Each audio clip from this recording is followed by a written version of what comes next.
Reading for Quilting Part 2. Yeah, that's what we finna finish up. We did Part 1 on yesterday, so you can go back and check the replay on that.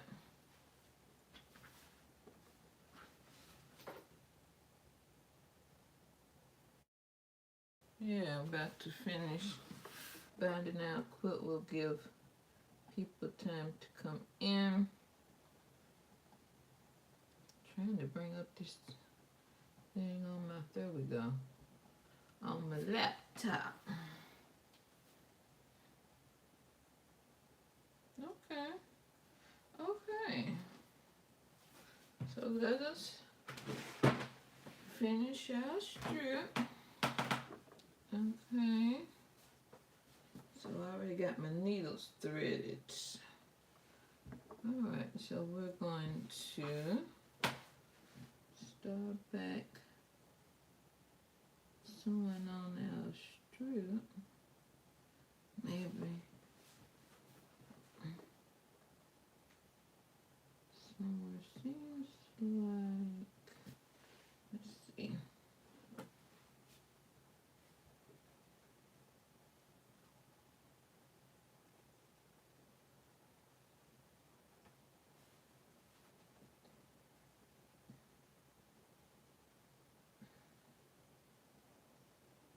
Somewhere in here is where we need to start.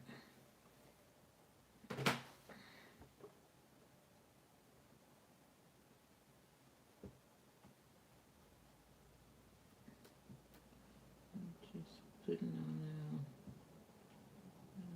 strip.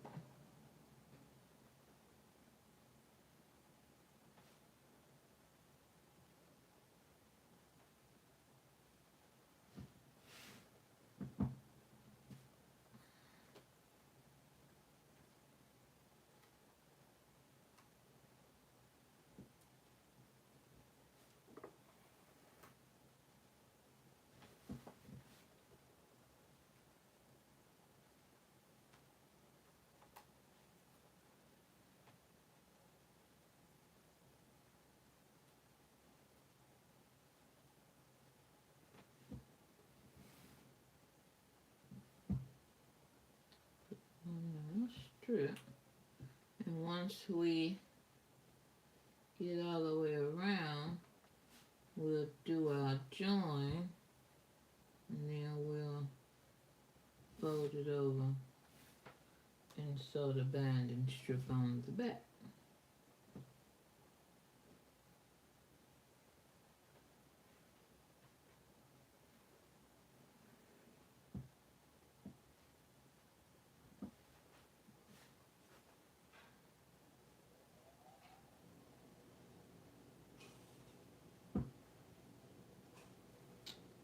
And today, if you're into quilting, you're about to be taught how to sew the binding strip on the back. So sometimes people think that is so hard, but it's not. Once you get it, and I will fully explain the concept. So if you don't know how to do the join, you're definitely going to want to stay, and so that you can find out how to do it.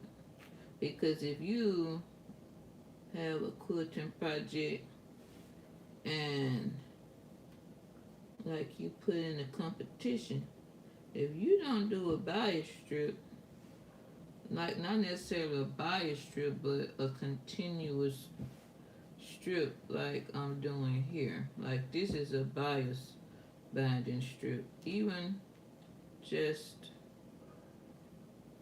a regular way you put on the strip without it having to be a bias. If you don't put that continuous strip on, you're not gonna win that competition. So I know sometimes we do things just for the fun of it, but I mean, who don't want to win, honestly? I ain't never put nothing in no competition, so, but I'm just saying, it's best to take the time out to learn how to do it, so at least you have a chance. But I'm about to show you all how easy and simple it is. But you know, I think some people, as far as to buy a strip or just binding quilts, period, it seems difficult, but it's not. It's really easy. You just have to keep doing it, doing it, doing it till you get it. Cause like I can do this by hand, I can do it by machine. Cause when I first started off quilting, um,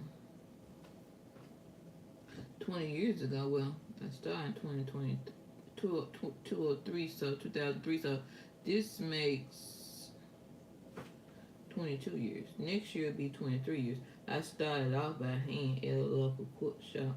They had like a hand quilting class, so they taught you how to do everything, everything by hand. So when I was given a machine, I just moved right from doing it by hand to doing it by machine, and I just had to find out about the presser feet. Like if you gonna do machine quilting, you're gonna need the 1/4 inch foot, the free motion foot, and the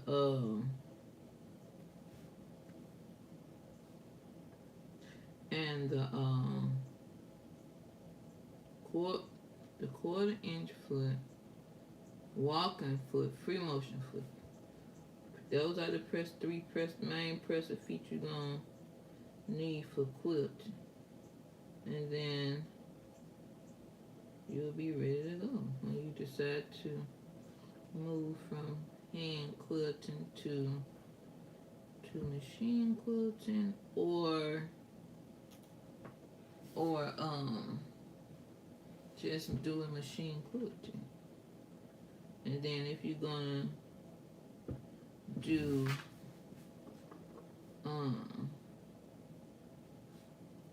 hand quilting, then you'll have to find out about the needles, the betweens and the sharps. I think you'd use the between needles to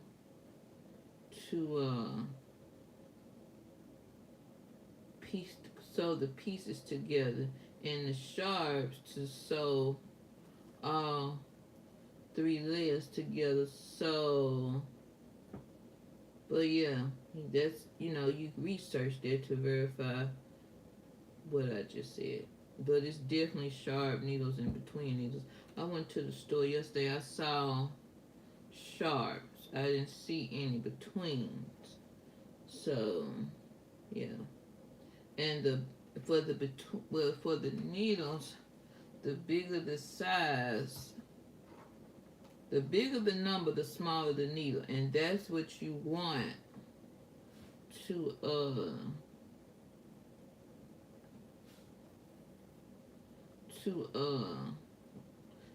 so the shorter the needle, the shorter your stitch, and you want short stitches. Like you don't want your hand stitches to be too far apart, because you want your project to be a sturdy project. Okay, I'm about ready to pivot off. And, yeah. So what we're doing today is putting on a bias binding strip on this quilt project. Okay. So then at this point is where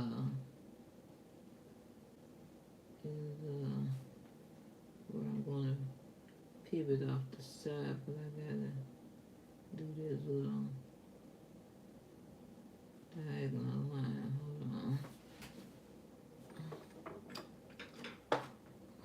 Gotta do a pivot off. The goal is to pivot off at like a 45 degree angle.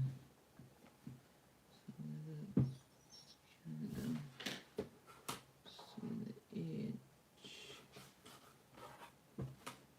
Can't see it.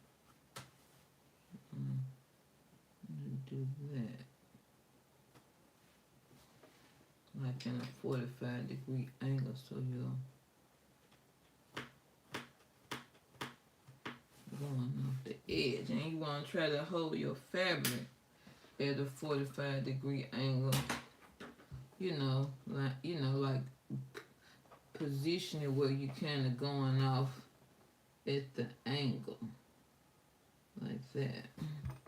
So I kind of move my fabric around to where I'm going off at that angle. And not take a little stitches, so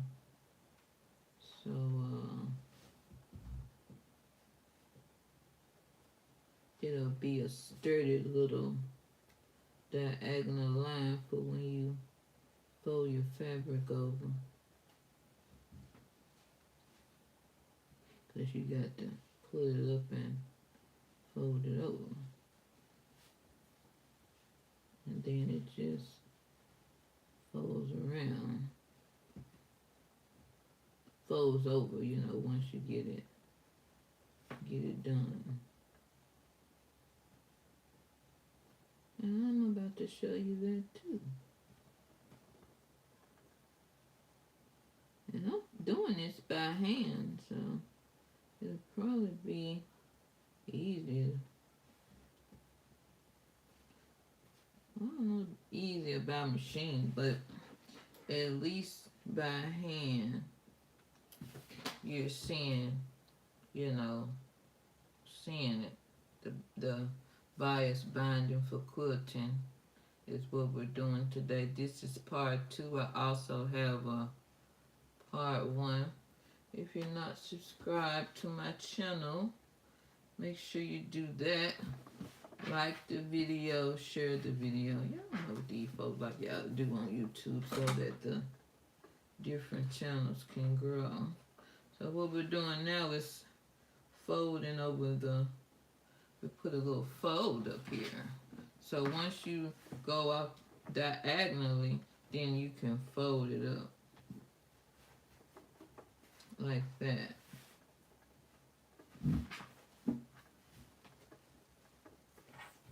You take it up and you fold it over. You want to line that folder with the edge, and then you pin it. So it's gonna be, line it up and then pin.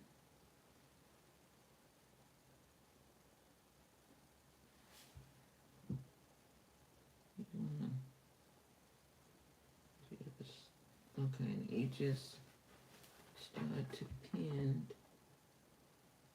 on the pin down to this other end down here, and but you stop in order to mark your 1/4 inch spot away from the edge, because that's where you're going to pivot off it diagonally, 45-degree angle. So you don't just sew straight across, you're sewing diagonally off the edge, not straight off the edge, diagonally off the edge. So you mark that little 45-degree line and sew off that. Or if you on a machine, you will stop at that 1/4 inch spot from the edge with your needle down and maneuver your fabric around to go diagonally off that edge. Like I just drew that diagonal line, you wouldn't have to do that on the machine. You would just maneuver your fabric around, stop with your needle down and just maneuver it around so that you can go diagonally off the edge. And that's how you end up being able to make that mitered corner.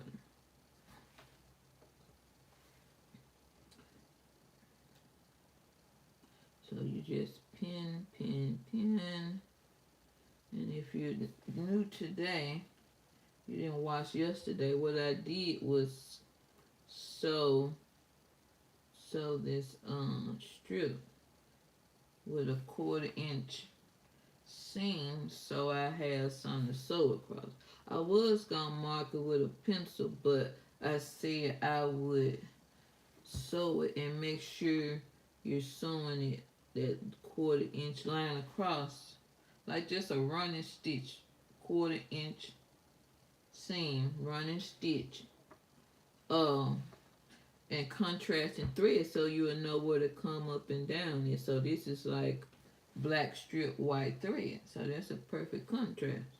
So that's the line I'm just sewing across this straight line, this running stitch that you see.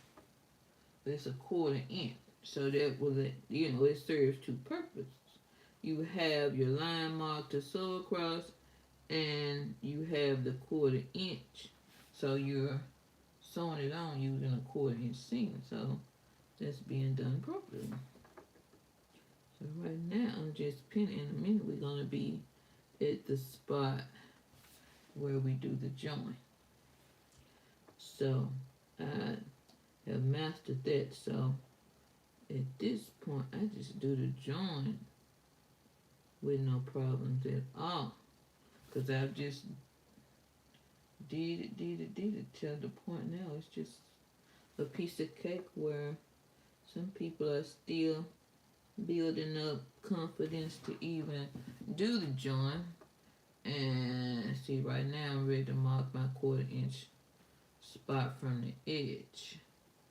So let me get my ruler. Do that. You have printed fabric to finish this. So then, let's say I have another placemat that I have to bind. Put the binding strip on, bias binding strip on. This is a bias binding for quilting video part 2. So let's say I'm gonna have some of this strip left. So then what I would do is just open up this seam, take some of these stitches out right here and open it up so I can sew on more bias strip for the next my next apple core placement. So you don't throw this away, you just save and open the end up and add some more on to it. So just open it up. Okay. So then we're still, I gotta mark that 1/4 inch spot. So I take my ruler, lay, I'm gonna go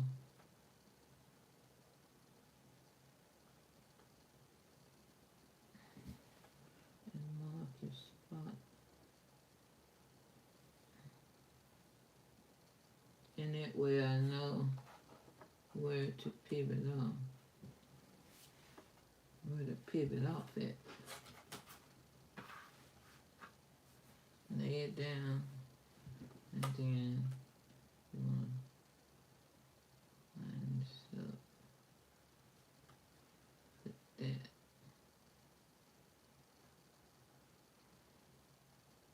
on the edge, and then put a pin in. And see, that way you know where to stop and get ready to pivot off.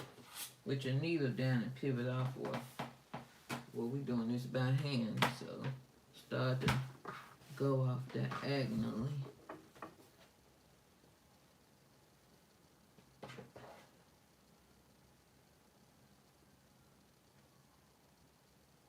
Make sure you like the video, subscribe to my channel, go and share my videos. That will really help my channel to grow if you share.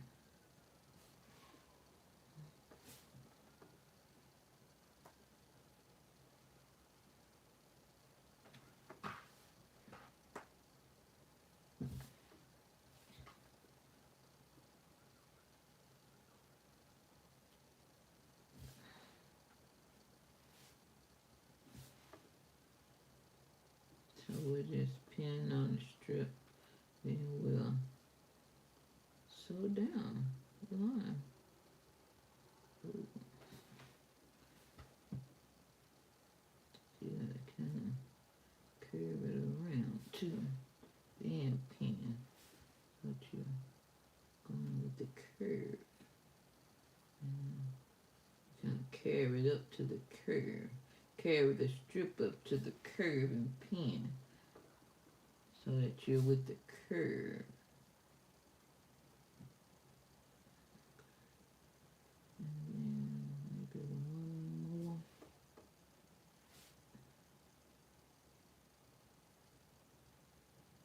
Okay.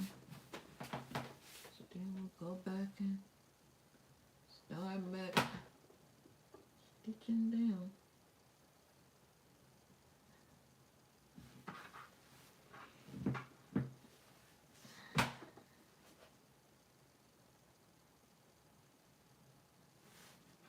Just make sure you sew it down good.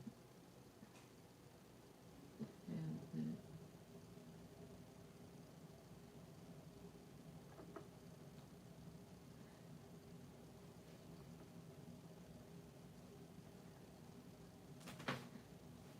You just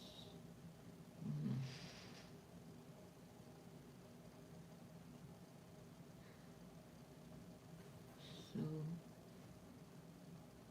it on good.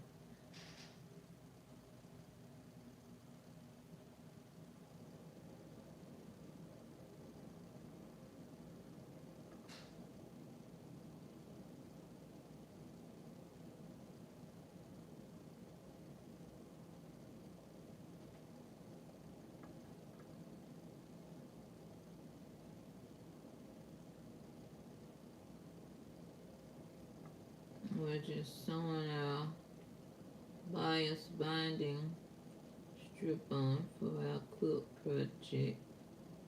This is bias binding for quilting part 2.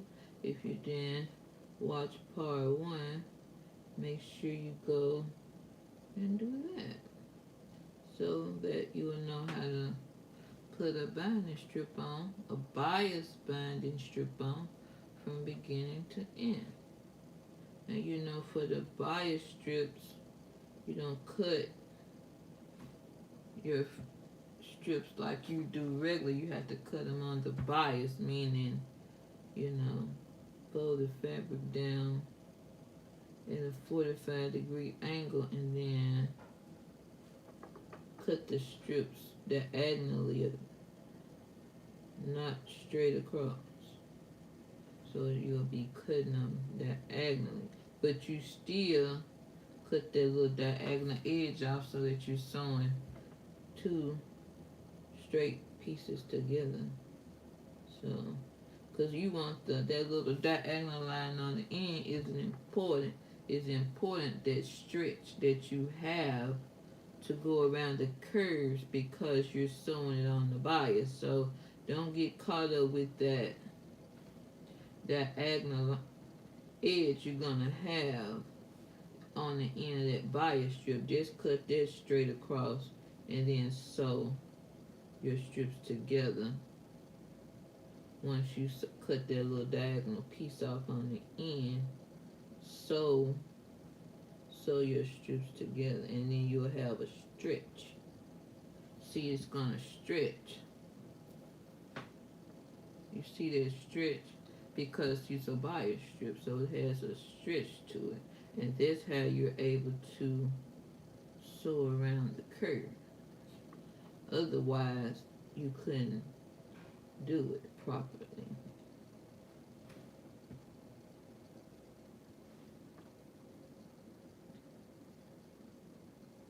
And then once we get around, down and around, I'll show you all how to do the join. Easy peasy. Let me say all that, but easy. Real easy.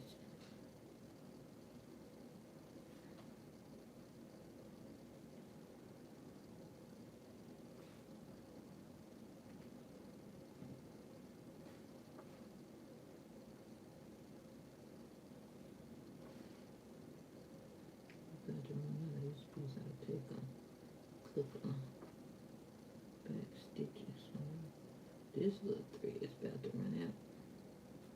And you want your thread to be where you can go easily in and out the fabric. If it's too big around, meaning too big in diameter, it's not easily going to go in and out the fabric.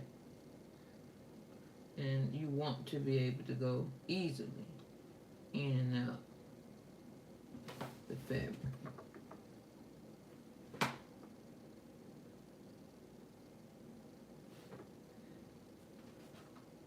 You just sewing it down along that little stitch line. So that's your little 1/4-inch line for sewing. Once you put this running stitch on the strip, sew a running stitch on the strip using a 1/4-inch seam, then that's your stitch line once you put this strip on here.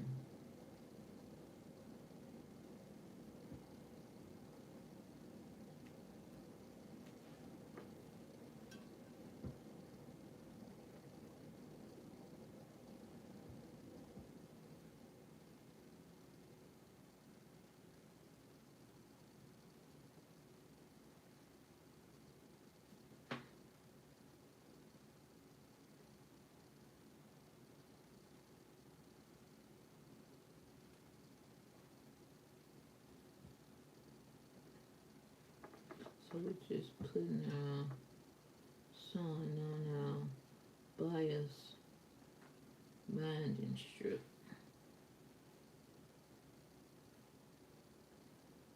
I'm showing you all how easy it is to sew on a bias binding strip or just a continuous binding strip here, because lots of people stray away from that.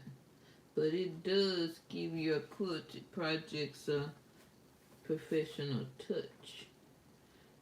So don't be intimidated. Just practice, practice, practice till you're able to do it with no problem.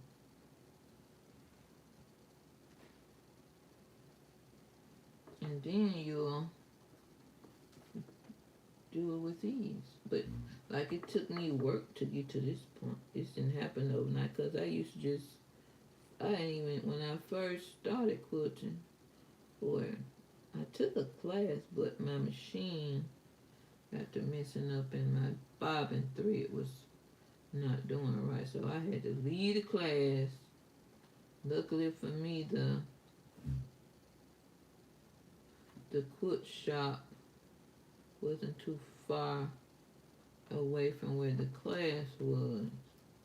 So I just went to the, not the quilt shop, but the place where I bought the sewing machine. And I see I have a Singer commercial machine. I done had it almost 20 years. Next year will be 20 years. And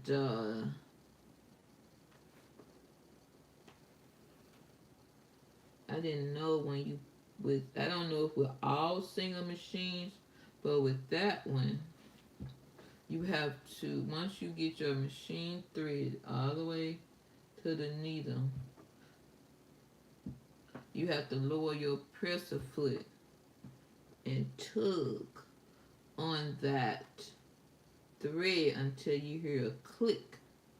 And once you hear that click, then you won't have any problems with your bobbin thread.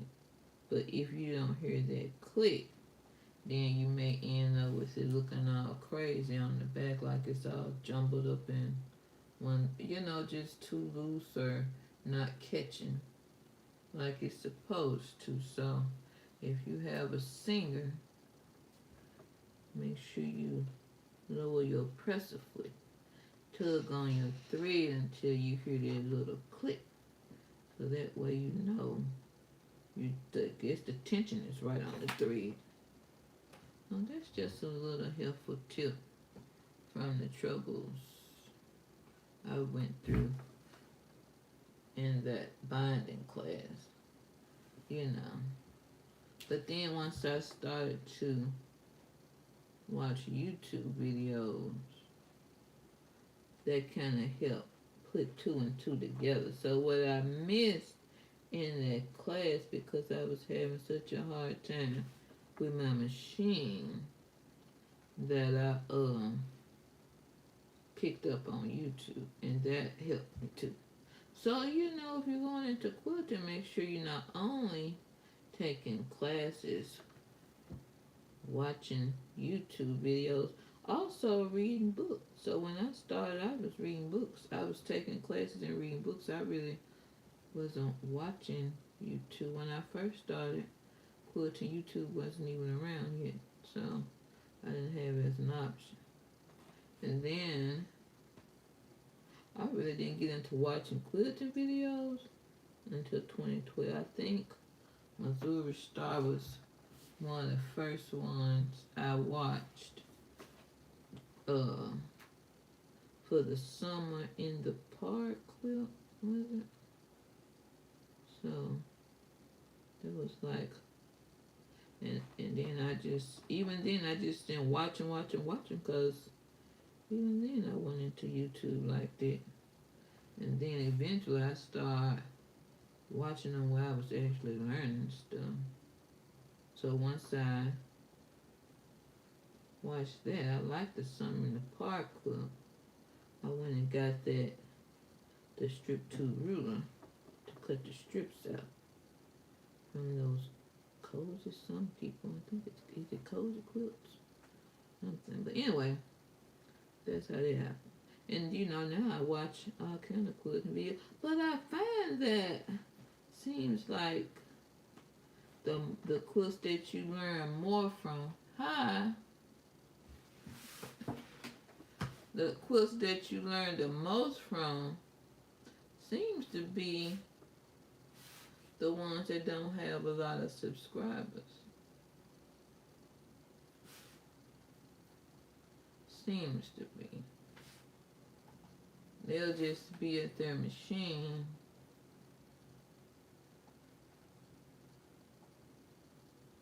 They'll just be at their machine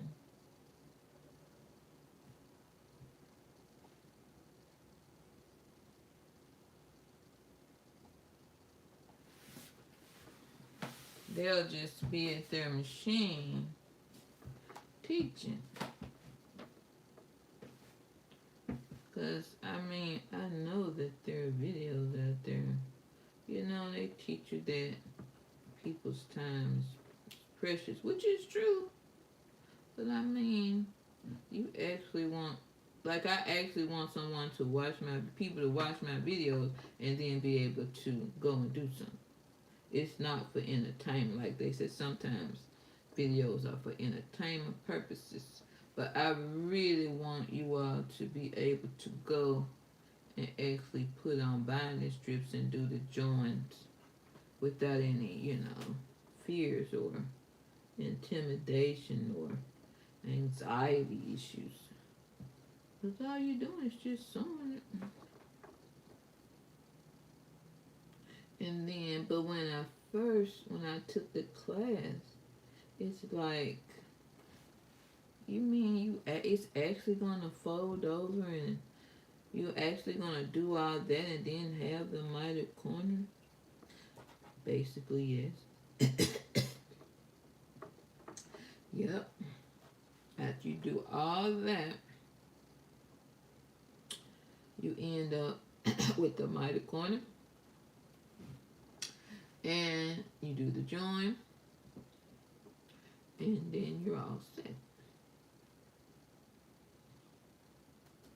And that's basically how it ends up going. Once you get your confidence up to give it a try. It actually does what it's supposed to do. Yep, just got to get your confidence up and don't be intimidated. Because you see how easy it is that I'm, doing this sewing this bias binding strip on for this patchwork placement using these are apple core wood blocks. So yeah. So make sure you all take the time to watch, the video so that you'll know what to do.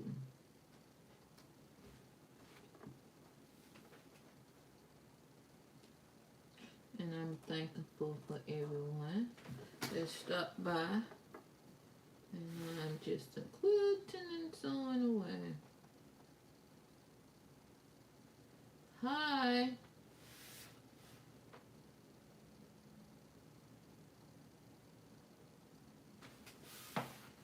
Just a quilting, sewing away.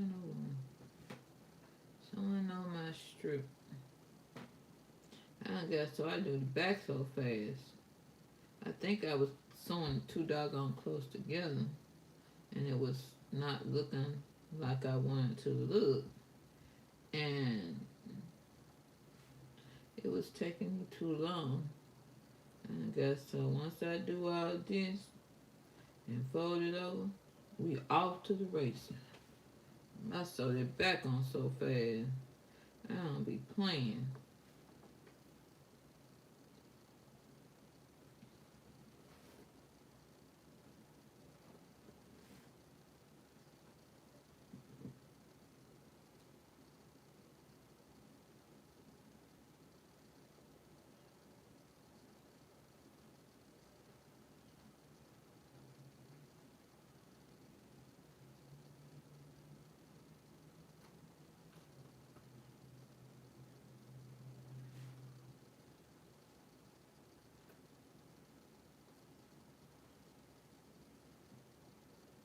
Once you get this strip on right here, the back is no problem. I just do a whip stitch, but I said I was gonna do some research to come up and give other hand stitches a go.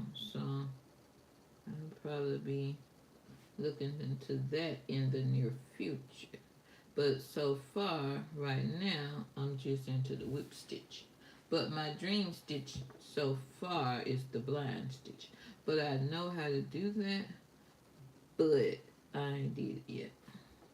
And the thing about the blind stitches, you just, like this is a fold, so you basically sewing on the bottom part of the fold. Don't bring it up to the top half, because the fold has the bottom fabric and top fabric, but you're only sewing on that bottom fabric and not bringing it up to the top, and that's what makes it a blind stitch.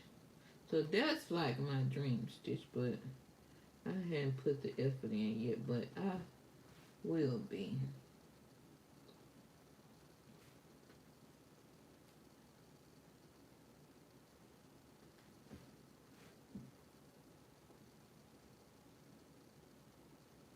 I will be soon putting the effort in to master the blind stitch.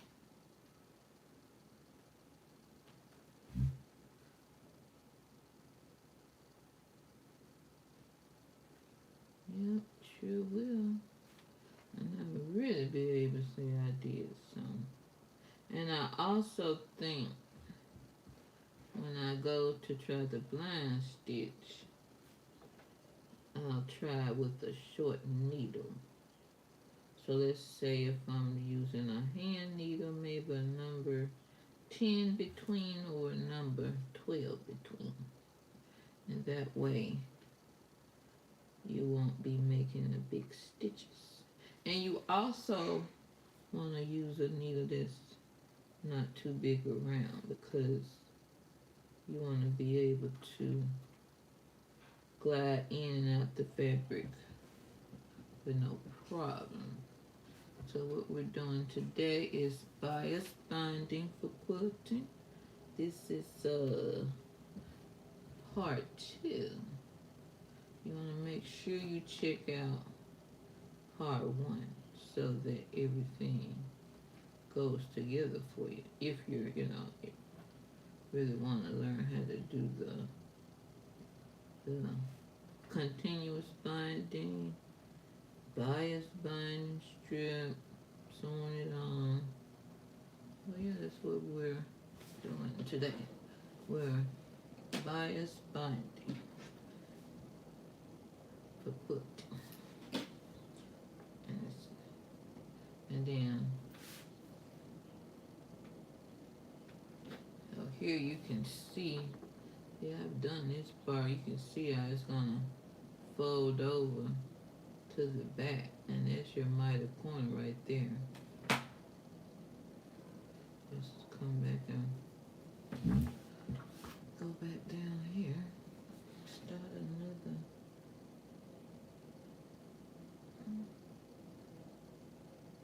piece of thread.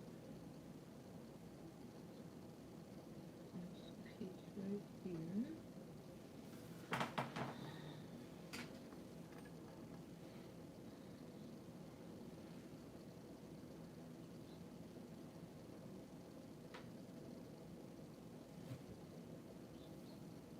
Thanks for watching. Thanks for stopping by to watch my video. If you're not subscribed, make sure you're subscribed. And please share my videos so that my channel can grow and grow and grow and grow some more. Grow, grow, grow. And then grow. And then keep growing. That's it. That's it. That's what we're doing. Growing, growing, growing on YouTube and growing some more. I like doing videos. See, I can do quilting videos all day long because I've been into quilting for 20 years. So this is like, so I ain't no overnight success stories. We've been doing this. I've been doing quilting from the ground up. That's why I can just do this right here with no problem. Once I grab a quick concept, we off and running. What is this looking like? It's not. Put a knot in this thread. I don't know what happened. Maybe the knot wasn't good enough. So we'll put another knot in the thread.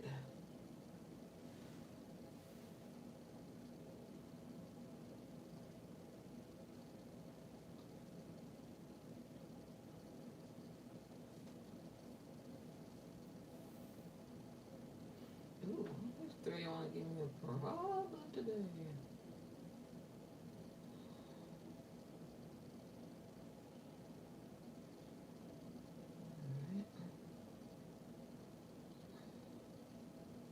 This is quilt. This is bias binding for quilting part 2. So make sure you also check out part 1. Just make my little knot. Okay, keep going. I'm trying to put my thumb up in here, seeing where the thread is at. Okay, why does it want to stay? Must not be making my knot big enough. Hold on, let me give it another go. Cause why is it not staying together? It just stay this time. I roll this string around my finger 5 times, so for sure it's gonna cooperate this time, I would assume. See?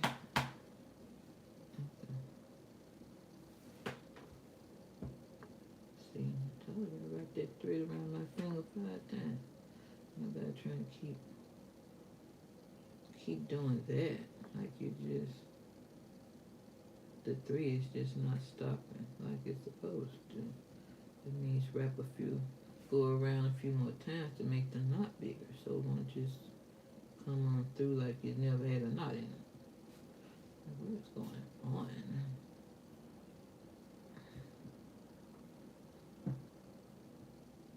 So we're just sewing our strip on our bias binding strip for quilting. So this is cut. This is not a strip that's cut the regular way you cut your bias binding strips. Well, your binding strips for quilting. this strip was cut on the bias so that you can go around the curves with no problems.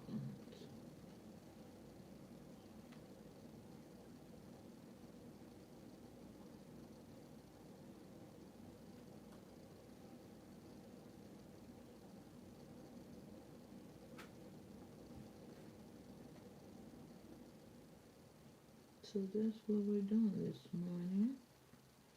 We're doing the binding strip for quilting.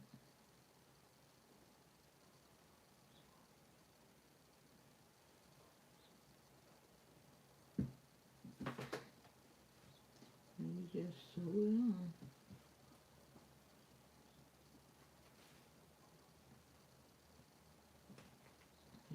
Your goal is to go up and down this running stitch line. That's the goal. You just sew it on, sew it on. And then in a minute we're going to be at the join. And everybody wants to know how to do the join. And I don't need no tool. But they have a tool. I got that tool. But I don't ever use it.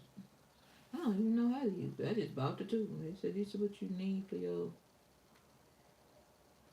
do your strip and do your join. And that tool is not necessary. You just have to grasp the concept. Just close your eyes and be like, okay, I want to meet up at this spot. So I'm going to mark my point. Well, we'll get to that when I get to the join. I'll show. There's no need in me having to repeat myself. So we're going to discuss that. And then you're going to be like, that is so easy. And I need that binding tool, but I'll leave it alone. I have never used it. I have it? Yes, I do. Have I ever used it? No, and don't know how to use it. Even when they taught me, I still didn't care. Grasp it like, what is this? You ain't come to find out. You ain't seen me use not one tool putting on this strip. And when I do this joint, I still ain't been using no tool. But I leave it alone. Maybe some people need the tool, but I'm just not one of those people. I guess I just been doing it so long, and you learn in such a primitive way that, that's really all you know. You don't know how to, you're not really even looking for shortcuts. You just want to get it done in a way that you know how to get it done. And that's it. You're not really like some people might be like, okay, I know you do it that way, but it's a better way. I ain't looking for no better way. I just do it the way I do it. Do it the way I've been taught. Do it the way I know how to do it. I ain't always looking to cut a corner or something. It's not always about saving time. You just enjoying the quilt experience. That's what we're doing. We're enjoying the quilting experience. So yeah, I'm just sewing on this strip. I think I'm to the point where I want to pivot off. So let us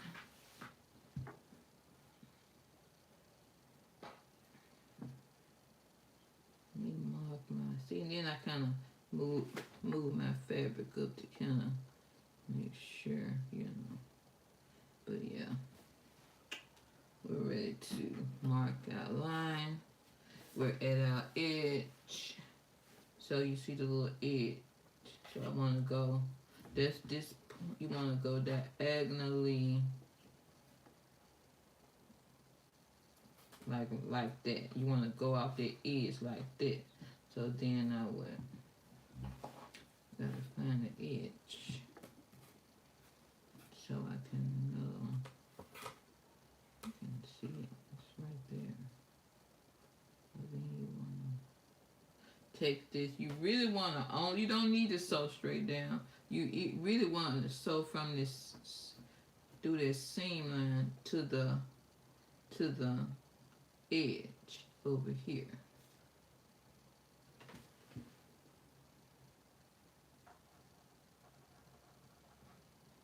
So you want to go from the seam line to the edge, diagonally, and that's your line. You don't need one all the way down. So that's what you're sewing across. Then you just come. You might have to, just see that's a diagonal line. Just wanna go straight up that diagonal line to make that mitered corner. So then, if you want a machine, you would just start with your needle down and pivot to go diagonally off the edge like you see I'm doing here in a 45-degree angle. And then that's how you get your mitered corner. And I'm just sewing back down for make it more secure. And so that's what you do. Diagonally up and down this line, especially if it's by hand. But in machine, I would take I would move to a small stitch though. If I was on a machine, this is where I would move to a small stitch because you want that point to be secure for your mitered corner.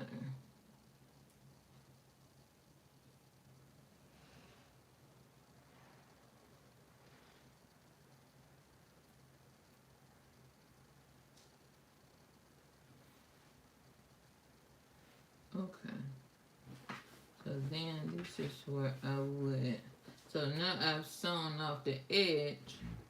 Then I can fold it over. Fold it up. And the fold like all this. Like that. Fold it up. And then pull it up, fold it over. And then you line this folder with the edge. So you're going to kind of make it go with the curve of that apical curve. So it's kind of curved up. So you line that folder with the curve in it. And you just pin and see this point right here is my joint area. So that's where I want. I've marked the spot where I want my join to take place. As you see that little pin sticking up. So, but right now we got to work our way over there. See, I already started on this side, and you have but this strip right here needs to go at least more than a 1/4 inch, so maybe a whole inch. But this probably maybe barely a little more than a 1/4 inch. Because when I did, I'm like, man, I ain't have enough to go past. So right now, right here, I like to at least go a 1/4 inch past that join. My join spot. So I have room. I have to mark my 1/4 inch line past that spot. You have to do that for both sides of the strip. Okay, because this your stopping area. So right now, we're just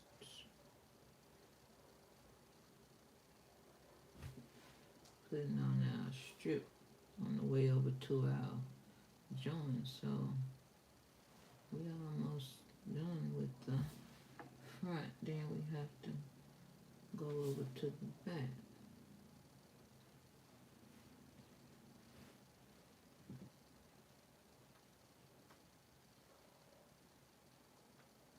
And make sure this strip is on the edge of what you're sewing down onto. Otherwise, you're not gonna have a 1/4 inch seam. But even with that, you'll probably still be fine. But the goal is to line it up on the edge so that you properly have your 1/4 inch seam.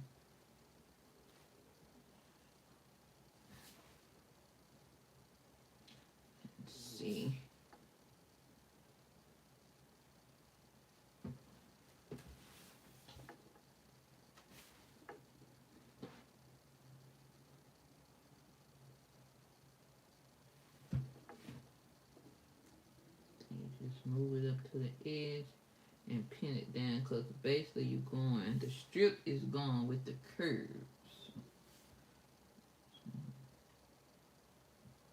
Let's see. Okay, so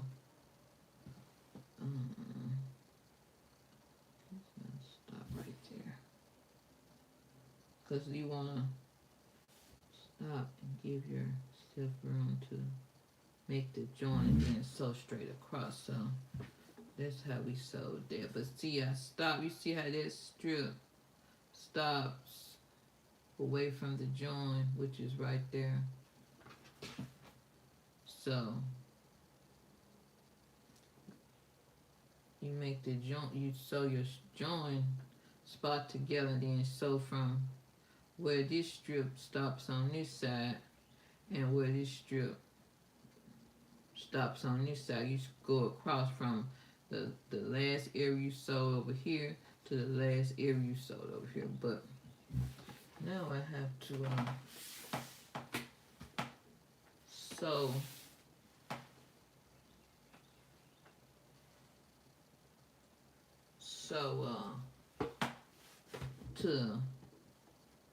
to my pen, and then I'll get ready to my last pen on this strip, which is right here. So I'll sew to right here, and then I'll stop. Then you have to make your joint and sew where this, from this pen area over here to this pen area over here. But y'all about to see what I'm about to do.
So I'm just sewing on my strip.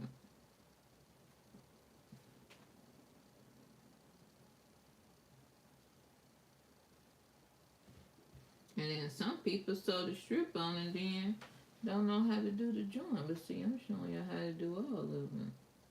You don't know how to sew the strip on, know how to do the joint, know how to do the back, and sew the binding strip onto the back. You don't know it all.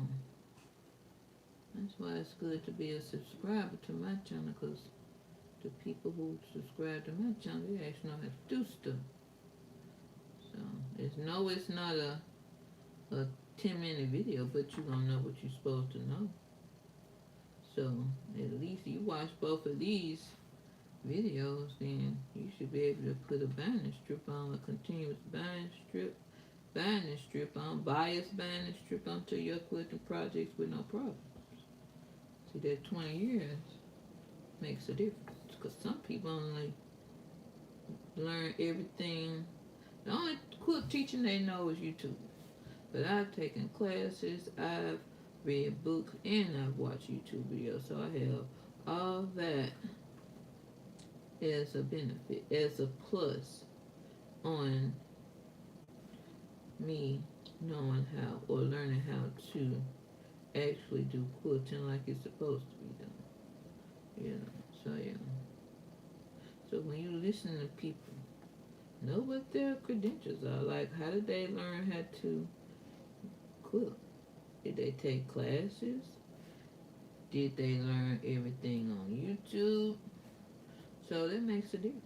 Because they can, and then I don't know, but I feel like some YouTube videos, they don't say everything that needs to be said, but what they're trying, for the concept that they're trying to relate. Like, why is information missing?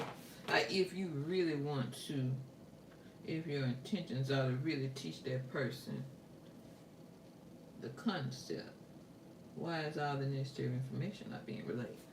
I'm like, well, they didn't just tell that. Why they didn't say that? Why they didn't say that? So you have to take that in consideration when you're watching YouTube videos. You have to be knowledgeable yourself. Don't just take someone at the word.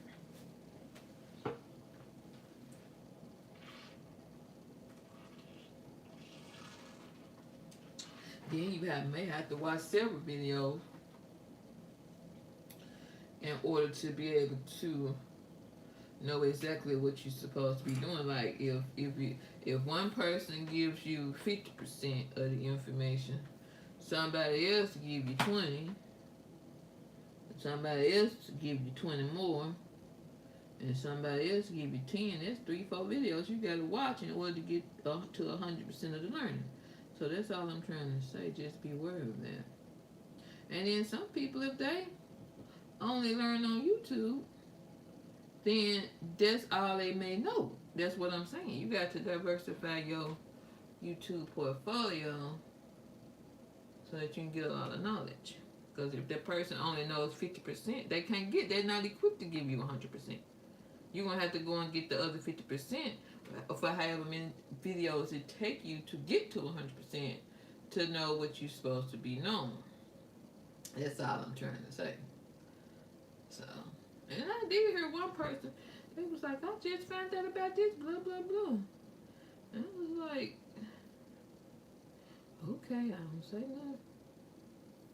I don't say no, but I'm just saying, that person wants to learn how to do quilting. Lots of people don't have quilt stores in the area. They're not equipped to give you 100%. They only equipped to give you what they've learned so far if they've learned from YouTube. That's all I'm saying. You won't have to go and get all of it so that you'll know how to do all of it. That's all. You know. So, me, I'm telling you everything I know. And even with me, it may not be 100%. Even with 20 years, I still may not be at 100%. I can only teach you what I know, but I don't know everything. So that's what I'm saying. You may have to watch several videos, and then some people, learn from different ways. So the way one person teaches, you may not learn. But if you go and search out more videos, then that's the video you may end up watching over and over and over again, because the way they are teaching it is the way that you learn. So, it's always best to watch all kind of videos, whether it be a person with a lot of subscribers or a few subscribers, because a person that's already got a lot of subscribers, they may not feel necessary to give you everything for free because they already got their following. But someone who doesn't have a following, they may be like, ooh, I better tell them a lot so that they will want to be subscribed to my channel. That's all. So, yeah, so you have to think about that when you're watching anything on social media. What percentage are you getting? Is that person giving you 100%, 20%, 50%? So they don't give you the 100%. You gotta seek out that 100% so that you actually know what you're doing. Cause that's me in life. I believe in just, if I'm supposed to be doing something, I believe in knowing what I'm doing without any problem. So that's just, and then I'm a perfectionist, so that only adds more to the issue, to the add more to the pot, the perfection part. That adds more. So, but yeah, that's all I'm saying. Just make sure and go to the library and get some books and read books on quilt or whatever you want to do. If you want to do hand quilts, okay, go to the library, get some books on hand quilts. If you want to go do machine quilting, then go to the library and get some books on machine quilting. If you want to learn how to do applique, go to the library. I still, even with me, 20 years, I still go check out quilting books from the library because I don't know everything. That's all I'm saying. Just seek if you're gonna come into quilting, and I understand that lots of people don't have quilt shops in the area to take classes. Some of these craft stores are closing down.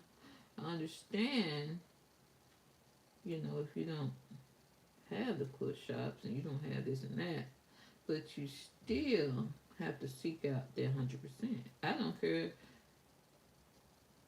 how you get it. If it's 50% in increments, 20% increments, just make sure you get that 100% so that you know what you're doing and you're confident in what you're doing. But the confidence also comes with, trial and error. You gotta try it. Because I know my first quilt, I didn't keep that quilt because I had put that marking pen on that marking pen and come out and it kind of. So to this day, I don't mark my quilts. I do my quilting with no. The only thing you'll see me do is what I did with that, what I did right there for to do that diagonal line off the edge. But as far as just marking the quilt to sew across the line for the quilting, meaning sew all three legs, I don't do that because that was my first quilt and I didn't keep it because that marking did not go away. So now I don't mark my quilts. I fear. Like you do all this work and then you just permanently stuck with a mark on the quilt. So that's why I don't know. Mm-mm. I don't mark my quilts. And I'm afraid because I had that issue. So you know how it is when you have a negative experience. You tend not to go back down that road. It was no good feeling. And then that fabric also was not quilter's quality fabric, you know. So that makes a difference too because if it's quilter's quality fabric, it'll stand the test of time. And if it's not, then it may not last as long, you know. But you never know. It's not. That rule is probably not 100%. Cause I have some something right here that I made my pin cushion, and I've had this probably that was 27 207, so maybe since 208. Nope, that was maybe 20. Yeah, maybe 2008, 2009, and it still look okay. So, and then I got all this fabric from the chain store, so it all depends. Yes, it depends. But for the most part, the quilter's quality fabric lasts long, and the colors are more vibrant because it's a better quality than just chain store fabric. So it should have a nice little shine and sheen and feel and all that and vibrant colors. So that's the difference. It is a difference. You paying for it, but it's worth it. But I you know get quilters quilt fabric from the quilt shop. I'll get solids from a chain store. It like I plan to do something for Valentine's Day, so we'll see. You know, so I prefer fabric from a quilt shop, but if I was just starting off, I would start off with chain store fabric till I felt it was worth it to make that investment. But I would learn on cheap fabric and then move my way up. So now I'm at this stopping point where I'm finna pull this needle out and get ready to do the join. Okay? So thanks for sticking around till the join. You know you want to learn how to do that because a lot of people do quilting and they'll put this whole strip on and get to this one point and bag off the whole thing. Like, I can't do the join. I sewed the strip on, but I can't do the join. And that is so easy peasy lemon squeezy. Okay. Now we're at this spot. So I can take these two pins out where this stitch stopped over here and where this stitch stopped right here. Okay. So listen very closely. This is where I want my join to take place. At this point right here. So in order for these two strips, this side and this side, and I need to cut, so I need to cut this strip up. So I would bring this way over here and just cut straight up. Because like I said, you want at least an inch of fabric.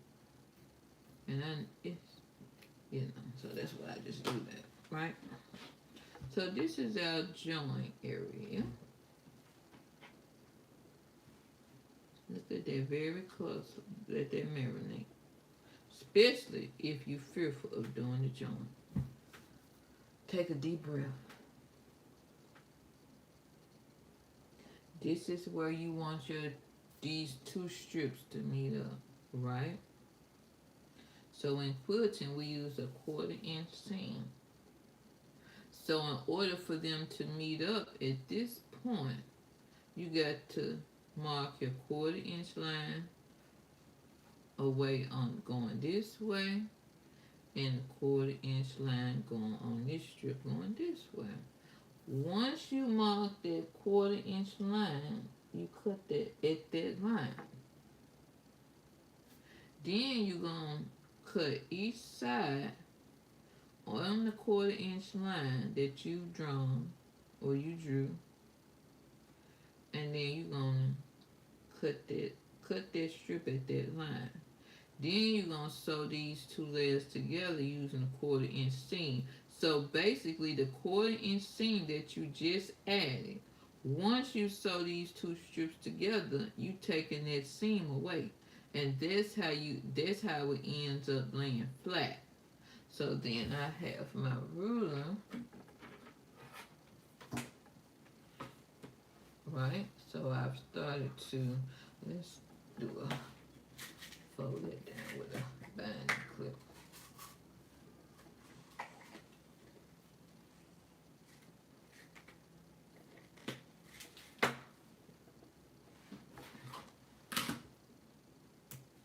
So fold the strip down right here and just fold that so it's out your way. So then we have our join spot. So then you take, that's your strip, line the 1/4 inch line up on, you see how it's lined up with that needle. So you lay your 1/4 inch line on top. You lay the fabric down on top of the spot where the joint takes place. Then you're going to line your 1/4 inch seam line. This is the, if you can see that little line right there where it says 1/4 inch. It says it somewhere, but that's, if you can see that little line, that's your 1/4 inch line on this ruler. So you lay it down on top of the needle. Make sure it's on top. If you can see how that 1/4 inch line goes straight up that needle, then you mark your line. And this is the line you're going to cut for this side. So that's your cut line. I don't know why it doesn't seem straight because it needs to be straight. So let's do it again. Do another color. Let's do it. It needs to be straight up. Okay, that's the best we can do. I guess it's a curve, so it looks different. Okay, so now you got your line on this side. So then we're gonna fold it over and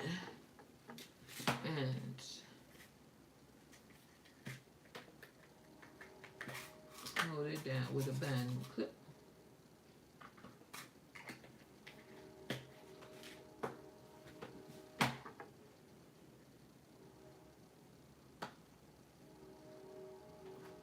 We're gonna turn this around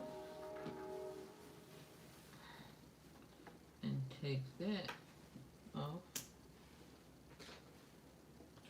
And you gotta mark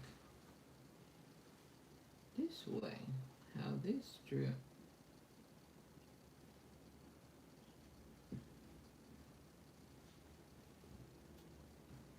mark this strip a 1/4 inch.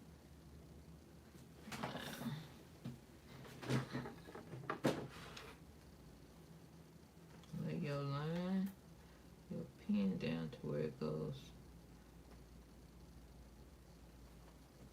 That 1/4 inch line goes straight along that needle.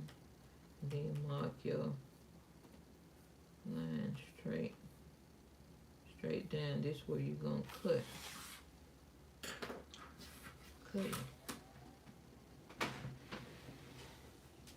And I can take that off.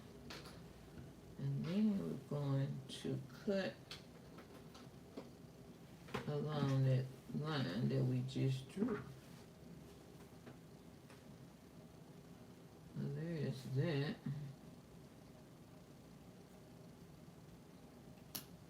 Alright. And then on this one, cut this one. Cut along that line that you just drew. Alright. So we got, you can use that for a starter scrap or whatever. So then what I do, you can take that pen out because you marked the strip. You marked your points. So then let's lay that down with a binding strip, binding clip. Now you gotta mark your 1/4 inch. So now I have to open this up. I have to open it up with a seam ripper to open this up to mark my seam line. Hold on, get my seam ripper.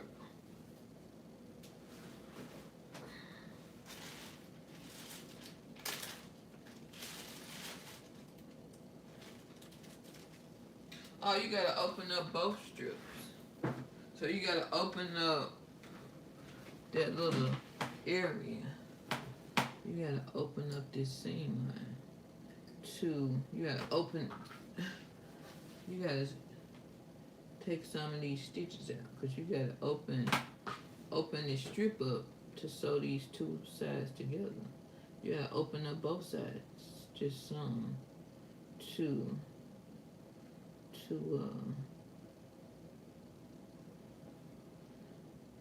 be able to just pull them together and sew them together.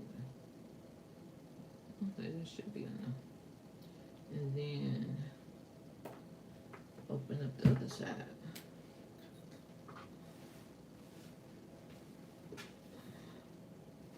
So I'm gonna take some of these out. So with this seam ripper, so I can open this strip up and sew these two strips together. So you gotta open them up just a little bit to sew the two strips together, two sides of the strips together.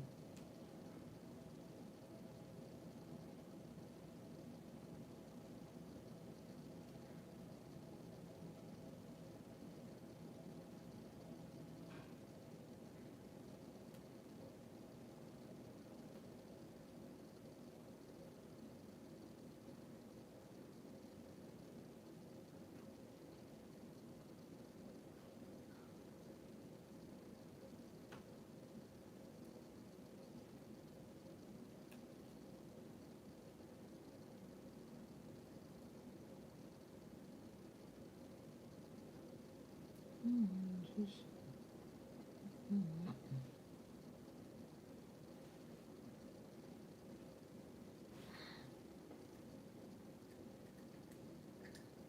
that should be good enough. See what's going on over here. What's going on over here? Alright. And then you can, oh, you got it. See, now you save this strip right here for your next, to add on more binding strip for your next placement. Because I got to bind a second one too. So then we turn this around and you're going to mark your quarter. Let's see. I think I like this side the best. It seems that it came out more like I was folded back.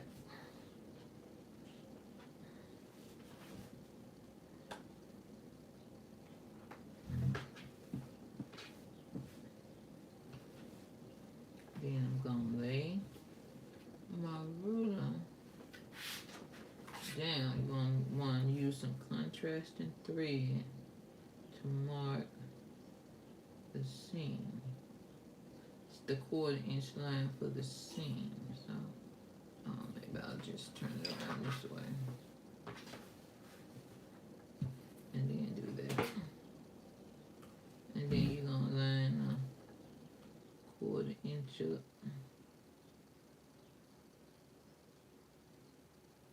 So I will line the 1/4 inch line with the edge.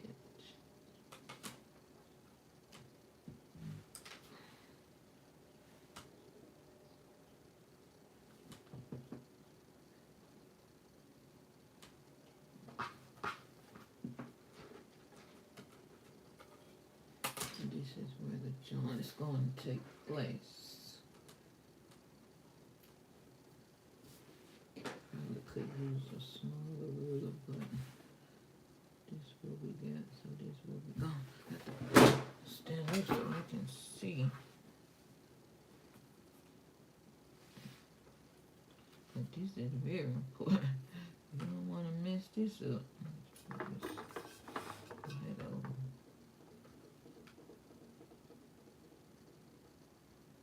Okay, that seems to be it. Just mark your line. See there? Then you gotta mark the other side. You fold it back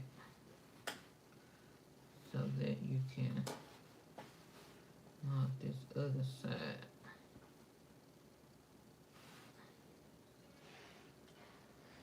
Oh, you gotta turn it upside down. Okay, then mark the other side.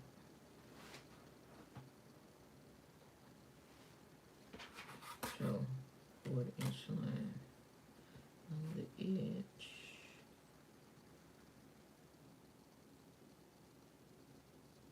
Okay, and then mark the line. Alright, so we got that. And so you can see how I mark my 1/4 inch line, open it up, and you can see this how you mark your line. And so you're gonna pin these. I guess I don't even pin, but technically you would pin these two strips together and sew straight across that line for the joint. Okay, so let's see what we got. So so now I just basically just hold the two pieces together. I had that. I had a needle. Is this it? Recently, I had a needle that I had done for the joint. I got one right here, so we can use this one.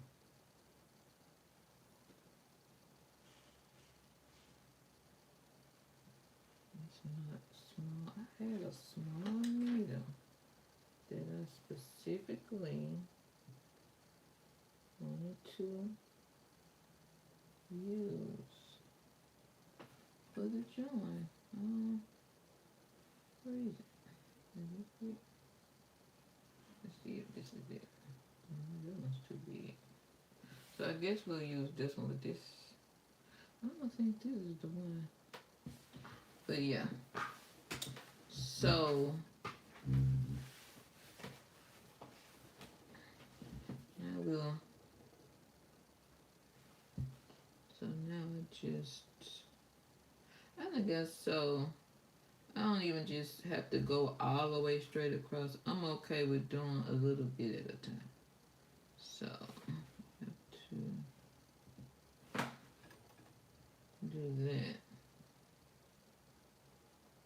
And I just hold it together and pin. And sew, I mean. So yeah, you just sew it together. See, I'm only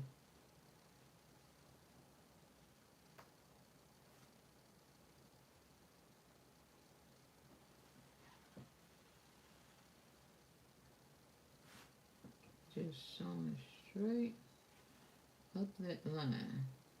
And then I'll start like a little ways over and go out and add more and go out and till I get this whole joint area sewn together.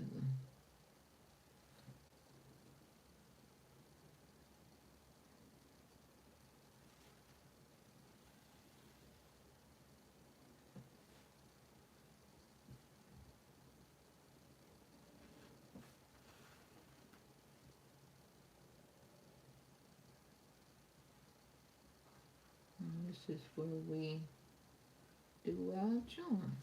Sew these two little strips together once you mark at least one of them. Now if you can mark both sides if you want to. I don't mark both sides, but if you're a perfectionist, then you will mark both sides of the strips to make sure you're going along the seam line for both sides. And so that's how you would do that. So now I'm just taking a little few stitches for a back stitch. Then I'm going to add on more of the strip to sew. So yeah, that's what I'm doing. And I'm just about ready to cut this off and add more of the strip on to sew.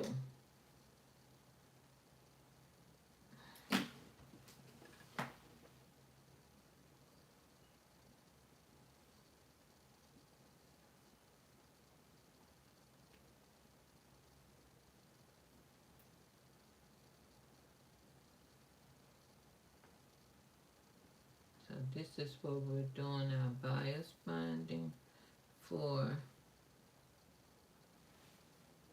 quilting. So now I would go and add on more of this.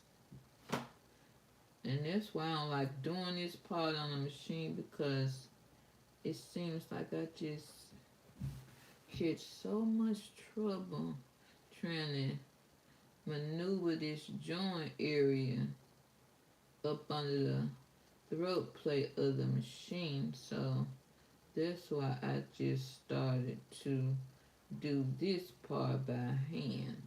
So even when I was sewing the binding strip by machine, I would still do this part by hand, because I just used to catch so much trouble trying to do this joint, maneuver this joint area up under that, across that machine. And that used to just get on my last nerve. I was like, ooh, it's let me do this. So that's why I'm glad I started off by hand because I can just go back to doing things by hand without even having a second thought. So you gotta do all this with this joint strip just to get to halfway do right. And see, you just sew a little bit at a time. So now I'm just doing a little bit to make it over to where I stop on the other side. You just going in, up and down that line that you just sewed across this strip. Just make sure that it's meeting up, that the edges of the both sides of the strip are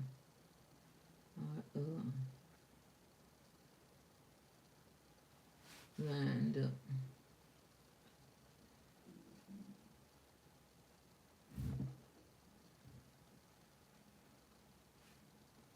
So now just going towards the other side I was just on.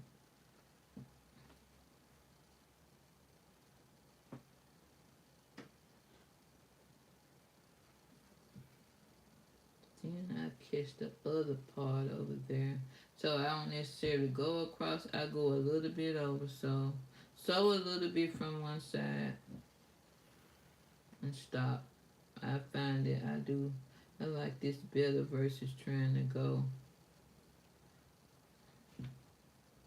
straight across. And you have to make sure you don't get your strip caught up. You don't want that. So now I'm finna stop and then just go pick up some more of the strip to sew.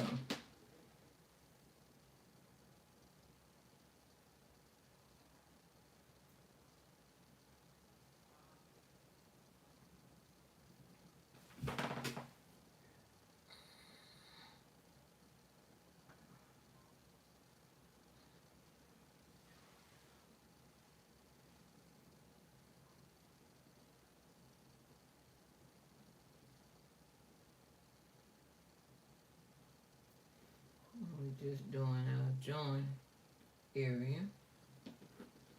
And we got to lay it down and sew straight across and fold our strip over to then sew the band strip onto the back. So then I need to kind of maneuver to pick up over there. So now I want to start from this outer edge and go to the middle.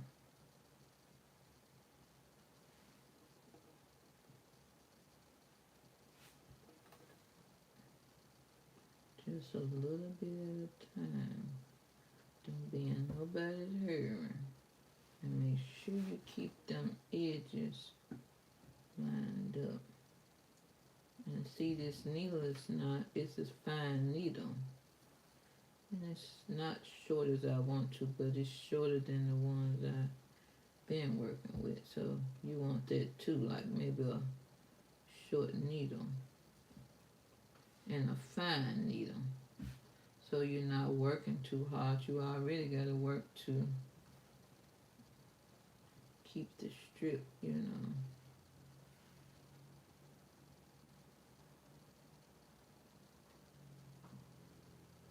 Probably should have went up and down that line a couple of times, cause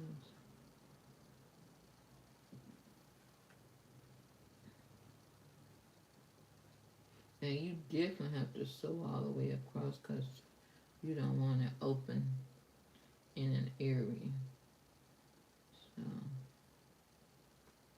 yeah.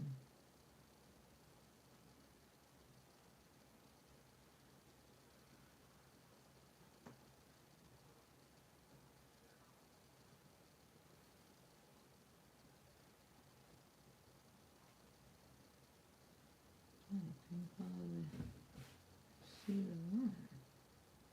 Oh, I suppose on the other side. It's okay. It's okay. So I'm about ready to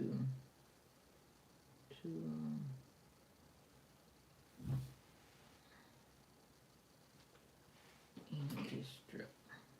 And the stitching, open this thing up and lay it down so cross.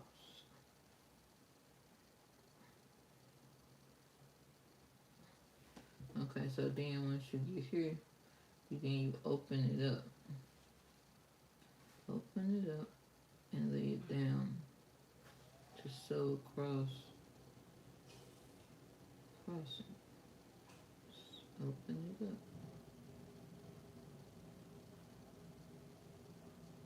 Open it up all the way down.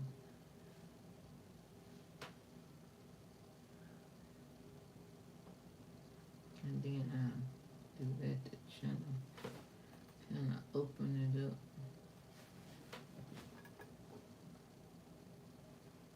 Open it up to lay it down. I used to iron. Once I open it up, I iron across it, but I don't do that. When I'm doing videos, I don't.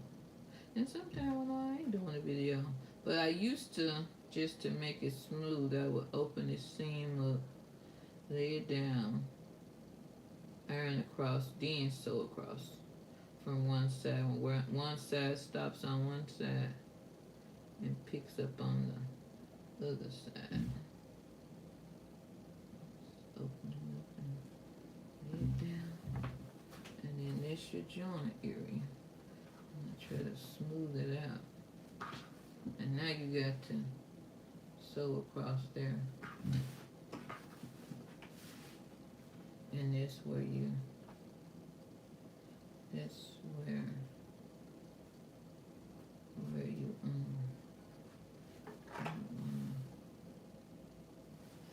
look, let me see. I kind of want to clip. Maybe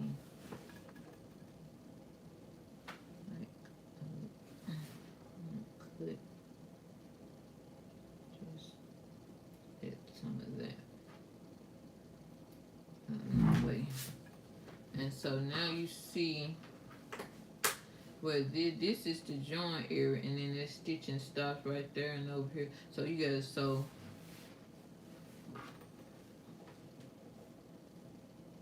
You gotta sew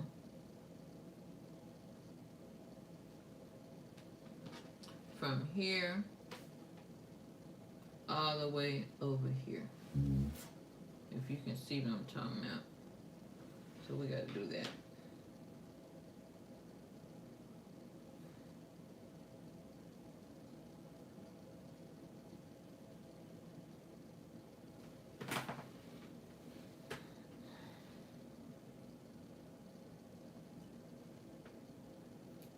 Get another piece of thread.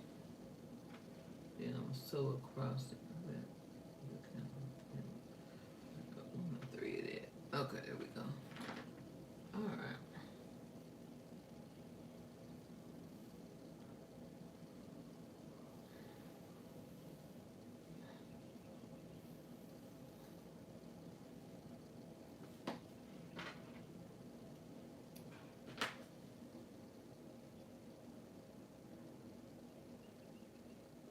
And we're doing our bias binding for quilting part 2. Putting on our bias binding strip on our curved piece, which is what you're looking at. Is called apple core quilt blocks. So this is the apple core quilt block, apple core patchwork placement that I'm putting the bias binding strip on. So we're doing bias binding for quilting. This is video part 2. Make sure you go and watch part 1. And so you will know how to put it on your quilt projects. A bias binding strip on your quilt projects. So now we're going to go from one side where the stitching stops on one side all the way across the joint area to where the stitching picks up on the other side. Then we can fold it over and sew it on the back.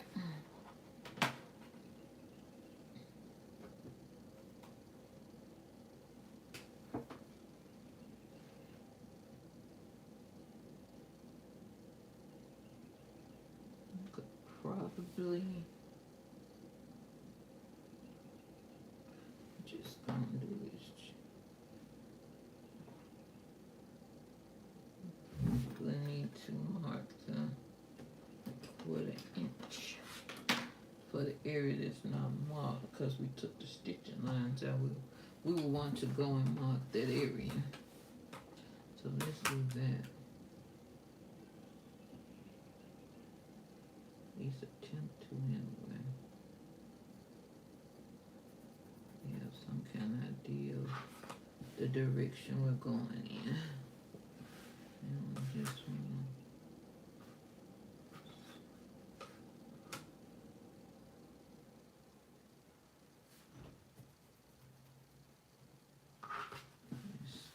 to do that.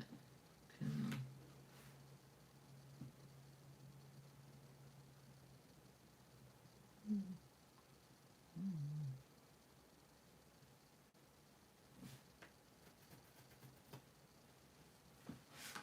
So then we'll have so you gotta put your stitching line back on.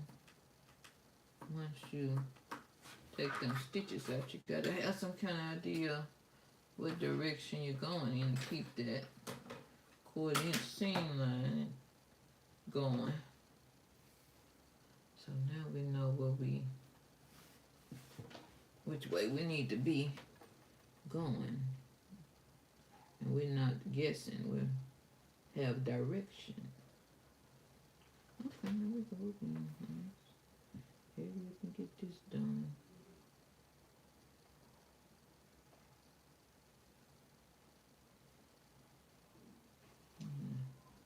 Take a back stitch for security purposes. Now we're going up this line I just drew.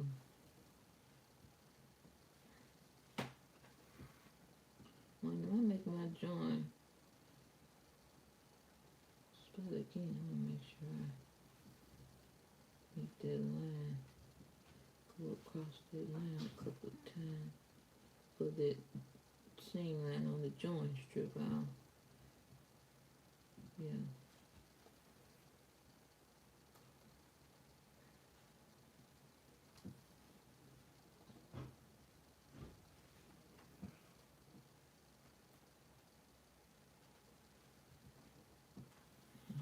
Just sewing across because you got to connect this, sew across from one side to the other side across the joint area so that it's down like it's supposed to be. Then I'm gonna go a little ways past this stitch line. Might do a back stitch too, so it's nice and secure.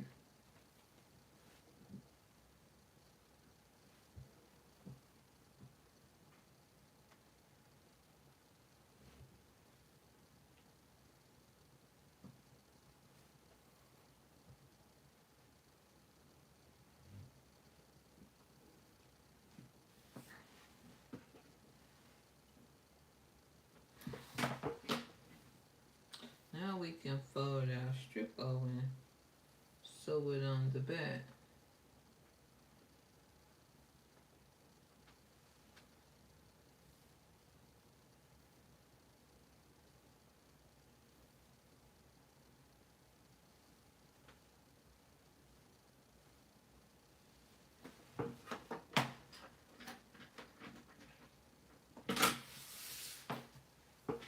So now we can go to fold our strip and see that go on the corner.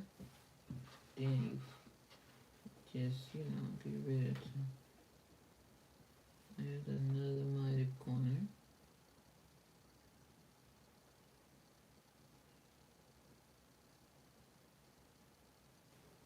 Okay, and then you keep folding, getting, pulling the strip up to get ready to fold it over the raw edge. And then that's another mitered corner.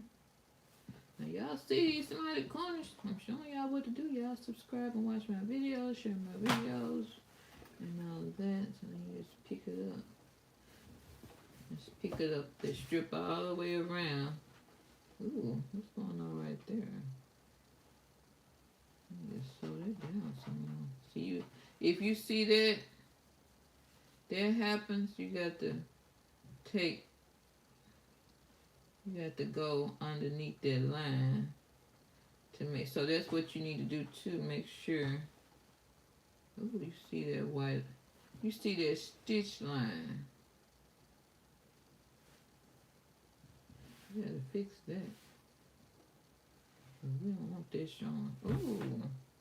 Oh, so then don't pick it up. So, see, then you need to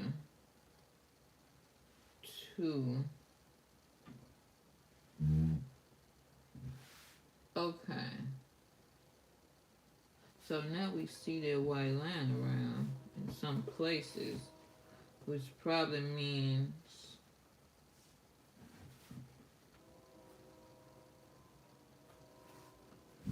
okay, how we gonna do this? Cause let's see. So what I'm gonna do is, because we have, let's see, we have enough.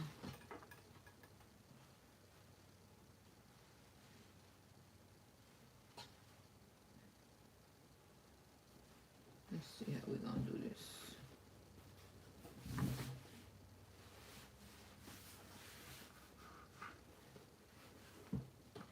Okay, so we're going to get our little thing and go just below that and do a stitch. And go just below that. Yeah, so we need to go. So when you sew that seam line, sew just under it. Ooh. Okay.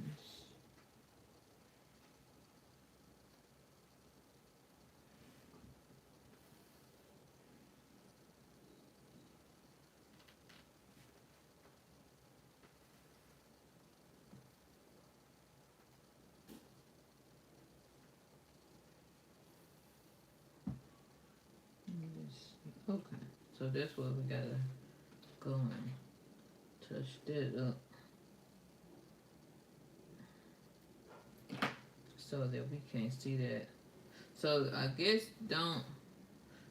you gotta sew with the same color matching thread, because as I pull this up, I'm seeing this white thread, and that's not a good look. So now I got to take my 20 years of quilting experience to figure out how to maneuver around so that this white line don't show, because that's making it look tacky. See, I fixed that. So then we got to, so now I got to do a little bit under here to make sure the line don't show. Because I'm definitely not gonna sew all the way around just got this white line showing. So I had to fix this. So I just tack down in places to make sure that white line not showing before I fold this strip over to sew it onto the back.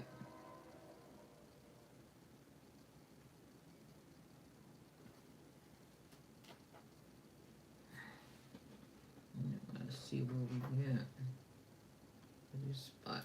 I'm gonna do this all the way around. So I guess you would have to sew the same, make the same color thread, the same color fabric, and just go in and out that up and down that straight that running stitch, because you see how this white 3 is showing, so I got to just work my way around to fix it. See right there, I gotta fix that.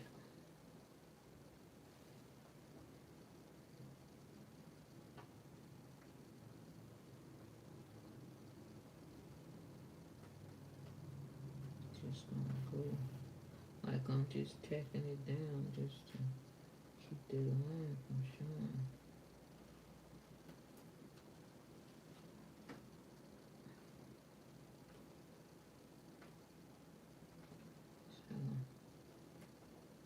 So I guess for these two, I'll also, I gotta do a 2.5 inch strip. I guess I'll start just doing, cutting 3-inch strips for all my binding.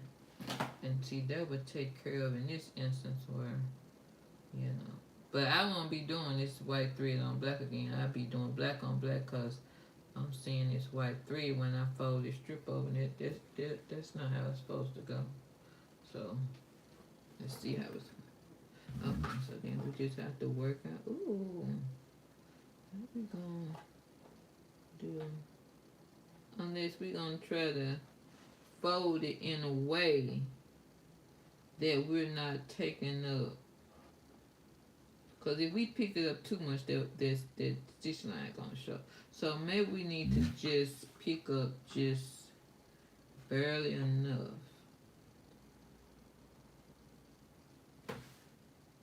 Yep. But it's got to cover on this side, so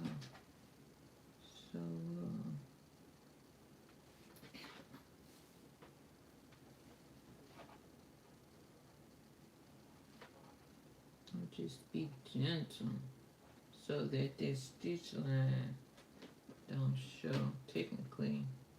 So just let us go over here. We're gonna go over on this side. What we gotta do our miter corners. So pull that up.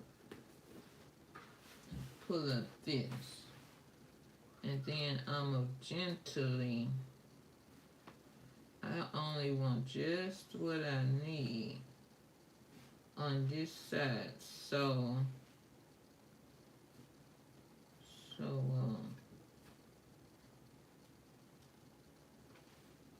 I'm not pulling up on this. I'm not pulling on the strip unnecessarily because when I'm pulling on unnecessarily, that white line is showing, and I don't want that. That's not what I'm. That's not looking right. So we gotta try to do it to where the running stitch line is not showing. Cause so that means next time I won't be doing white 3 on black fabric. I'm gonna be using matching 3 because this is, you know, not looking how it's supposed to look. So I got to fix it so it looks presentable. So with that white line showing, it's not looking presentable, and we want it to look presentable. I think that's that. I don't know which one of these is that. I think it's this one. Yeah, I'm pretty sure it's that. Okay. So we want to pick up just enough to cover the raw edge.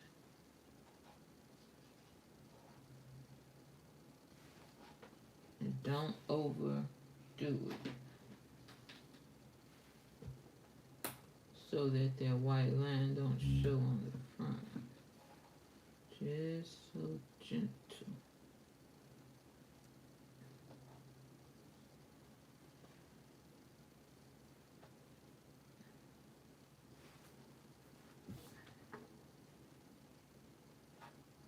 Just barely to cover the edge on the back. And then right here we have to make our lighter corner.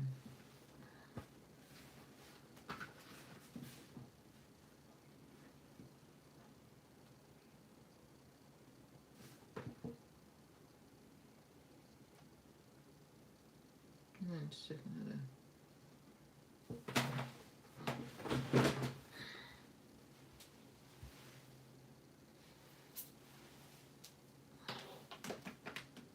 Plug in the charger.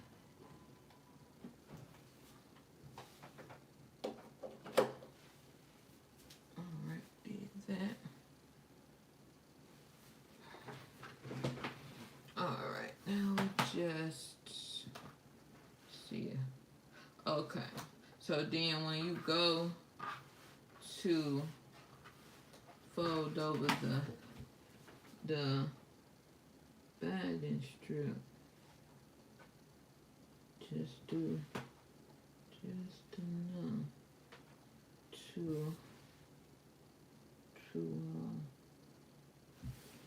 cover the raw edge.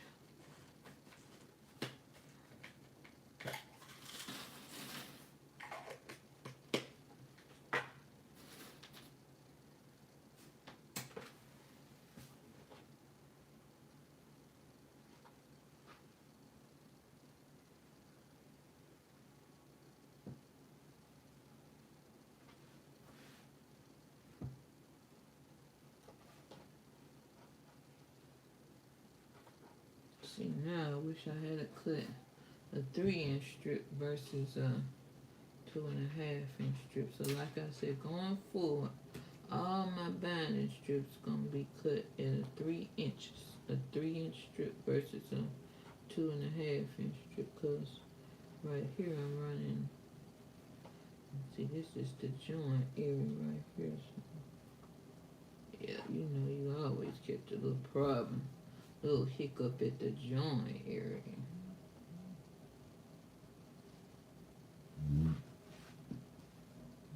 Just fold it over.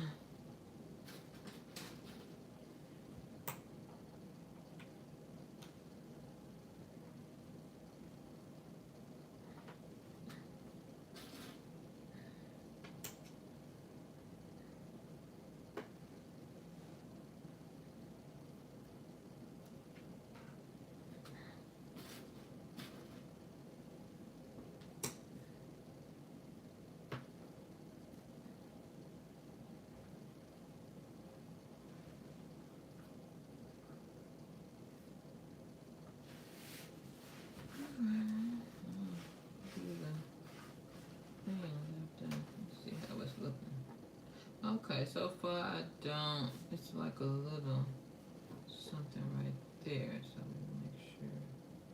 Yeah, and we see something right there. Okay, so we need to, let me see, right here.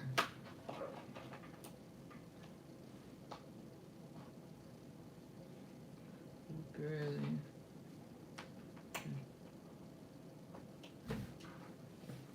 I guess we're going to have a part 3 because I gotta fix it to where this white thread ain't showing when I fold this strip over. So we'll have to have a part 3, y'all. We'll have to have us a part 3. So right now we're gonna stop this because I gotta properly fold this strip over and fix it to where this, take my time and fix it to where this white line is not showing.